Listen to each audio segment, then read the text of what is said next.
Welcome back to Storytime with Addy. Today we're going to be reading Where the Wild Things Are by Maurice Sendak. The night Max wore his wolf suit and made mischief of one kind and another, his mother called him Wild Thing, and Max said, "I'll eat you up," and he was sent to bed without eating anything.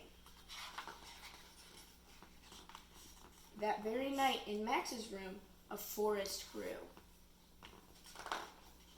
and grew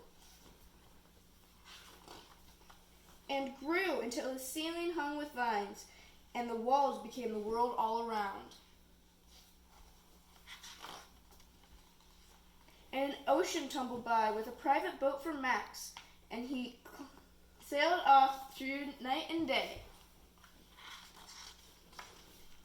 and in and out of weeks, and almost over a year, to where the wild things are. And where he came to, the place where the wild things are, they roared their terrible roars and gnashed their terrible teeth and rolled their terrible eyes and showed their terrible claws.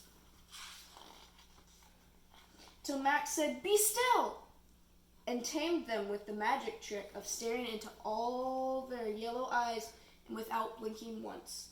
And they were frightened and called him the most wild thing of all, and made him king of all wild things. "And now," cried Max, "let the wild rumpus start."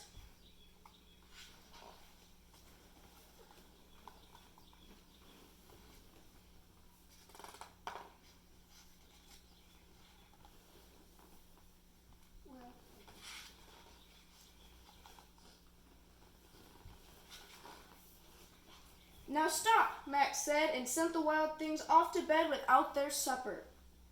And Max, the king of all wild things, was lonely and wanted to be somewhere with someone who loved him best of all. Then all around, from far across the world, he smelled good things to eat. So he gave up being king of where the wild things are. But the wild things cried, "Oh, please don't go. We'll eat you up. We love you so." And Max said no.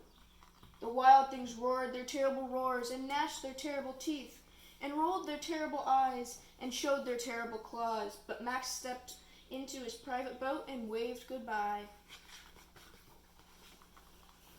and sailed back over a year and in and out of weeks and through a day,